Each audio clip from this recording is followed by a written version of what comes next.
Well, good day to you, designers. We are excited and honored to be joined by Cindy Berry, who has been in this industry for a long time. She's been successful in this industry for a long time, and we're just honored to have her. She's recently joined the Mialisia family, has begun building her organization, and is having a lot of success doing so. We wanted to bring her on today so that she could share some of the best practices and pointers that she uses to attract people and to build a business and to make it a good solid Mialisia business. So without any other delays, I'm going to go ahead and introduce you to Cindy. She is from the great state of Alabama, and she'll be talking to us today. Cindy, thank you for joining us.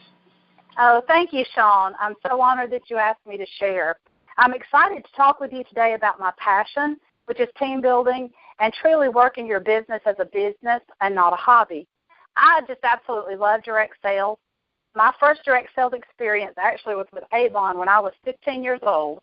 So I've been selling on and off for over 20 years now. But it provided me spending money through my high school years, and I soon learned that I could control my paycheck by the number of sales that I made. After I married and had children, it enabled me to raise my two children, being a stay-at-home mom, homeschool them, and still provide extra income for my family. And it also gave me a little something extra because let's face it, when you're staying at home with children all day, it's not very glamorous. So if I could get dressed up and go out a couple of nights a week and make some extra money and give me some adult time, it was always a great thing too. But I'll start with saying that there is a huge difference in a hobby and a business. A hobby costs you money while a business makes you money. If you treat Mialisia as a business, you will make money. So how do you treat it as a business? Well, it's really very simple. In order to build a business, you must set aside time every day for what I like to call income-producing activities. I always suggest an hour a day. Now, there are non-income-producing activities as well, and they're important. These would be things like compiling hostess packets, organizing your office, getting your case and your demonstration ready for your fashion events, writing thank you cards to your fashionistas, things like that. Be sure that you're doing those things, but the more important activities are the income producers, such as contacting your prospective fashionistas, customer follow-up calls, and phone calls with prospective designers. By spending an hour a day, 5 days a week on these income-producing activities, you will build a business. Team building allows you not only to increase your income, but you'll also move up the career path. So set your goals, develop a plan of action. You need to know how much weekly or monthly income you need, and you also need to look at the career path and decide what position you'd like to attain with Mialisia. When you sponsor new designers and you train them to do what you do, you're actually duplicating yourself. So let's just say that you personally are able to hold 6 parties a month. When 3 team members each hold 6 parties a month, like you've taught them to do, you and your team are now holding a total of 24 parties a month. So this paycheck is going to be much more than if you were just paid on your own 6 parties. The key to success in this business is to consistently book, sell, and recruit. In order to do all these activities, you must work your business daily, and you must hold parties. It all happens at the party. I love to go to a party because everyone there got an audience, and everyone there is either a customer, fashionista, or a future designer. I personally mark off 10 event dates every month, and I fill these dates with home parties, home events. With our product line being fairly new, especially down here in the South, this joy and this concept has to be shown in front of people. And when you get in front of people, you're selling not only our product, but our company, yourself, and the business opportunity. And I also suggest it for interviews. Now, I've often been asked, is there a secret to successful recruiting? No, I don't think so. But I've found the key to recruiting is very simple.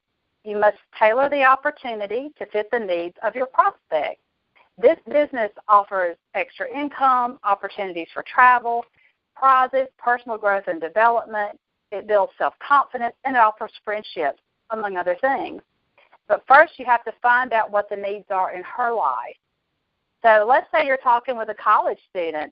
college students always need extra money. And then being young, personal growth and development would be important to her. If she's a young stay-at-home mom, extra income, and again, something just for her, something to get her out of the house for a little while and give her some adult time. It also is a great avenue for making new friends. For the working woman, this is a fun business, and the friendships we have aren't always available to her in her full-time job. She also has control of her pay. When you need extra money, you just book 2 more events and go hold some more parties. Women with grown children or retired ladies, again, it's fun. It's something fun to do. And she may want to travel, so she may need some travel money, or she may still have some debt that she needs to pay off, especially if she's newly retired and she's getting herself ready for the future. At each event, you want to plant at least 3 recruiting seeds throughout the presentation. I'm not real big on games, but I do. When I do play games, they always have an end result, and mainly mine are recruiting games. So I like to play the game, ask me questions about my job. I take a deck of cards, and I pull the hearts and I pull the diamonds out, those 2 suits only. And I tell them to ask me questions about my job, and as long as I have heart cards, the heart cards are what I'm handing out. I keep the diamond cards in my hand. So when they ask a question, they receive a heart card. Now, the question can't be about product. It can't be about versus style or how this concept works. We say that for the presentation. These have to be questions about my job. A lot of times I'll run out of heart cards, and they're still asking questions, and I think that's wonderful because I'll answer questions as long as they're asking them. After I've run out of the heart cards and the questions have ended, I use those diamonds to pull those heart cards back in. So I'm holding the Queen of Diamonds in my hands, but I call out who has the Queen of Hearts.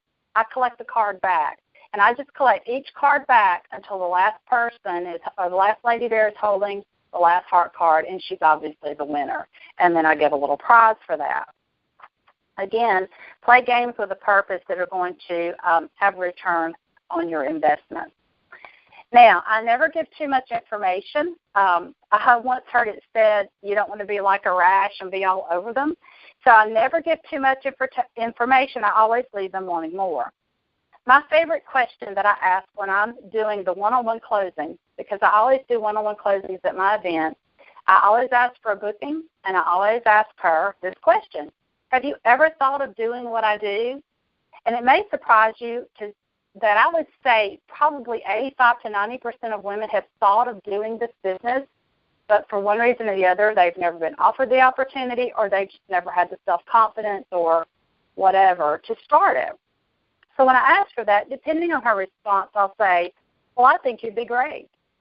And, you know, I don't say that if I don't mean it to somebody, but if you think about it, most people, when given the right training, would be awesome at what they do if they're willing to learn and be trained. So after I say I think you'd be great, I tell her I'd love for you to take this think about it packet home and look it over. I'll call you in a couple of days to answer any questions you may have. While you're asking these questions and you're saying this to her, always smile and nod your head yes while asking, and always expect a yes and a positive response. Your enthusiasm is contagious, and you've got to be excited about what you're doing.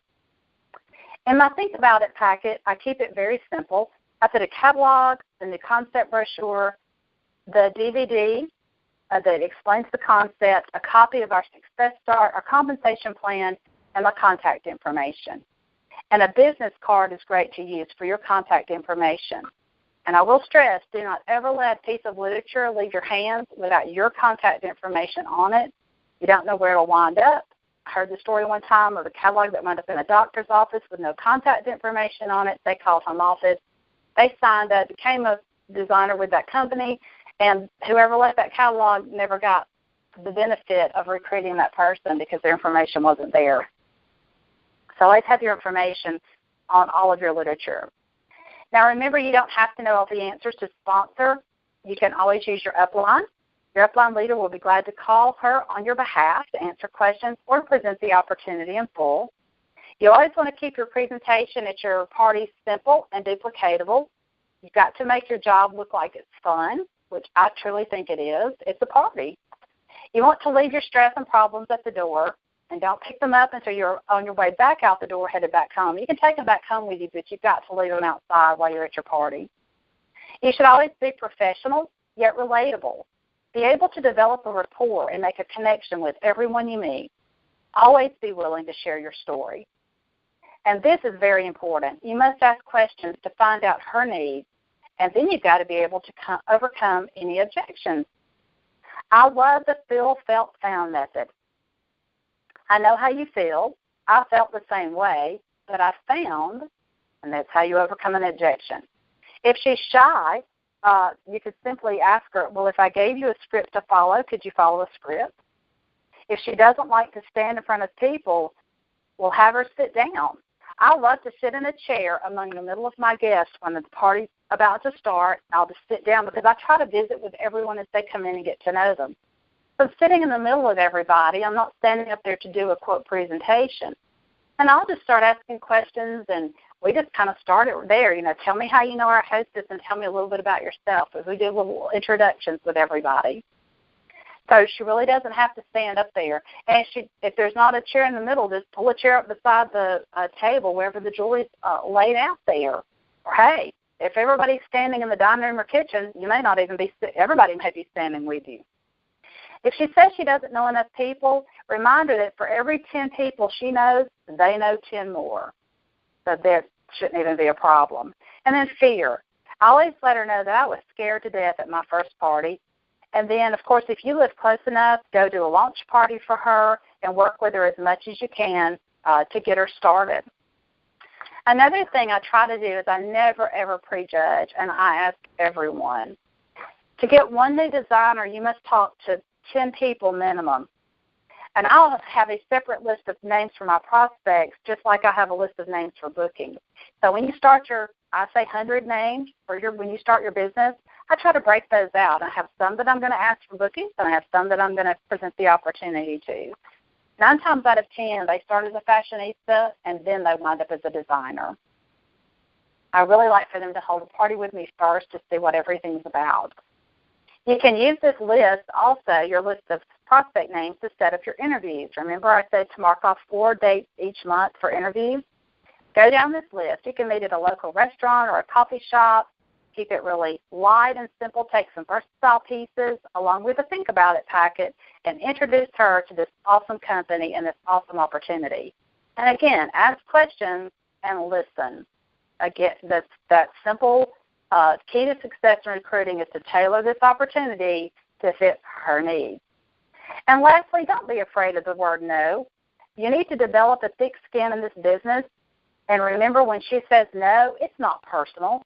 Maybe the timing isn't right, or maybe she just needs more information, or maybe more time to just think on it. And I love this saying, heard it years ago, and it's gotten me through probably my entire career. Some will, some won't. So what? Next. And then I would love for you to make a list of 100, number 1 to 100, and I want you to write down every time you get a no. Get 100 no's and check them off as you go, because every no is going to bring you closer to a yes. Again, going back to the daily agenda, I love this quote by John Maxwell.